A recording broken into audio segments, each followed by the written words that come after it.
Hello guys! Heto na naman tayo. Ito po muli si Nanette ng Net Cooking. Dito pa rin tayo sa ating Oisy Sarap channel. So today, tayo po ay magluluto ng sopas na macaroni. At ito po mga kailangan natin. Meron po tayo ditong boiled macaroni. So nilaga ko na siya ng parang half cook lang siya. Hindi pa siya masyadong luto. And then, kailangan po natin ng bawang, sibuyas, then itong carrot, sausage. At kailangan din po natin dito ng itong pansahog natin. Ito pong pork belly, tsaka chicken breast. Ito po ay i-boil natin. Lalagain natin ito dahil ito po yung pansahog natin. Kailangan din po natin dito ng cabbage. Shredded cabbage po ito. At dito po ay kailangan po natin ng milk.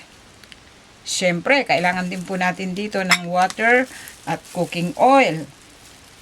Salt, at kung gusto nyo po ng patis ay mas masarap yung patis, kaya lang po dito sa amin ay ayaw nila ng patis, hindi po sila kumakain. Okay, so ito po lamang ang ating mga kailangan. So ang gagawin natin, iboboil muna natin itong pork at saka itong chicken breast. Okay, so dito po ay meron tayo dito, ito dito natin lulutuin. Kaya dito ko na lang din iboboil yung pork at saka itong chicken breast. Okay, lagay natin dito. Yan. Then dito po, lagyan natin ng sibuyas.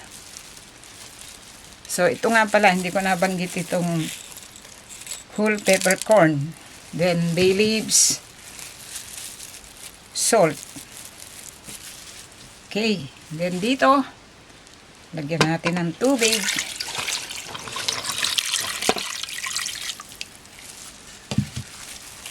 Takpan natin at ito po ay lulutuin natin hanggang sa lumambot yung chicken at saka yung pork. So, yung chicken, palagay ko, mas mauunang lalambot yun, kaya hahanguin muna natin. Okay. Pagkatapos nito, tsaka tayo magluluto ng sopas na macaroni. Okay, then ngayon guys, magluluto na tayo ng ating sopas na macaroni. So dito sa isang medyo malaking cooking pot, naglagay tayo ng cooking oil. Then itong boiled na pork ay piprituhin lang natin ng konti. Okay, i-fry lang natin ng konti dito sa cooking oil.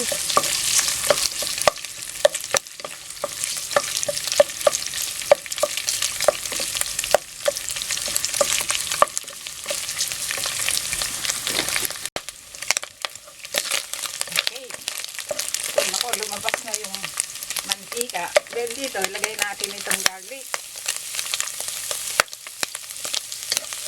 So, itinabi ko lang muna doon sa gilid yung pork. Sibuyas. Lagay na natin yung pork. Okay.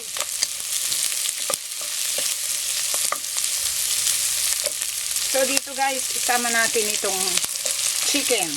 So, itong chicken ay shredded lang natin. Yan, hinimay natin ng pa-shredded siya.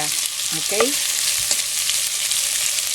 So, dito ngayon, maglagay po tayo dito ng salt and pepper. Okay?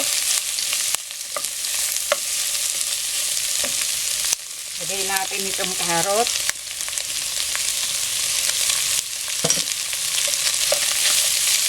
Okay. Isute lang natin mabuti ito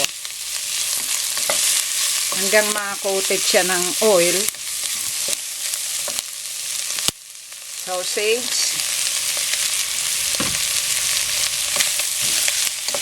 Okay.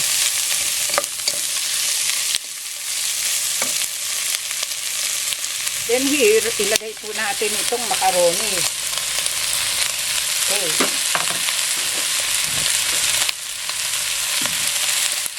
Okay, so ngayon, haluin natin siya para yung macaroni ay magsama-sama sila dito. Okay.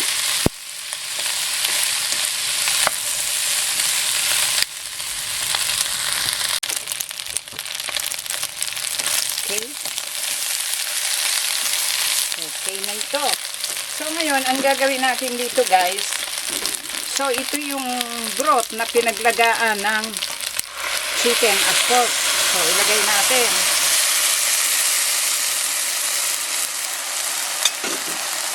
Okay.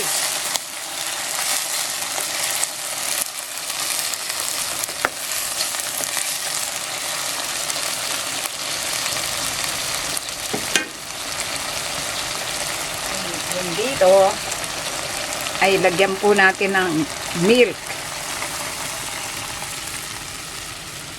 So ayan. So pakuluin natin at kung kailangan mag-add pa tayo ng tubig, additional. Kasi itong macaroni, mamamaga pa ito eh.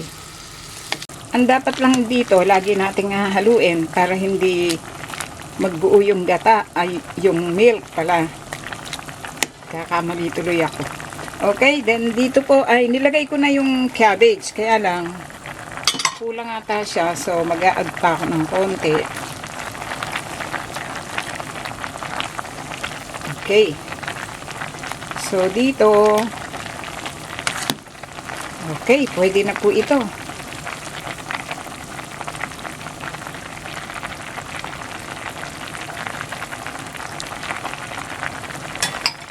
Okay, i-turn up na po natin yung heat. At ngayon ay pwede na po natin itong i-serve at kainin. O diba? Mukhang ang sarap-sarap niya.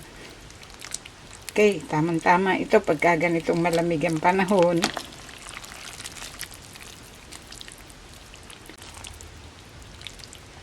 Wow, ang sarap nito pagka ganitong malamig ang panahon. Okay.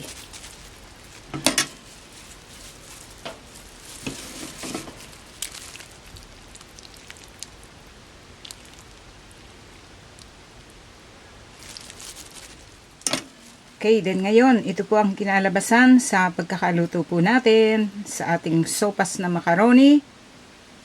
Ayan. Tamang-tama. Malamig ang panahon ngayon. Kaya magandang kumain ito. Okay, lagyan pa natin ng soup. Okay, wow. Okay, sana po ay magustuhan nyo ang pagkakagawa po natin dito o pagkakaluto po natin dito sa ating macaroni soup o sopas na macaroni. Okay, marami pong salamat. Ito pong muli si Nanette ng Net Cooking. Dito pa rin tayo sa ating OC Sarap Channel. Thank you po. Bye.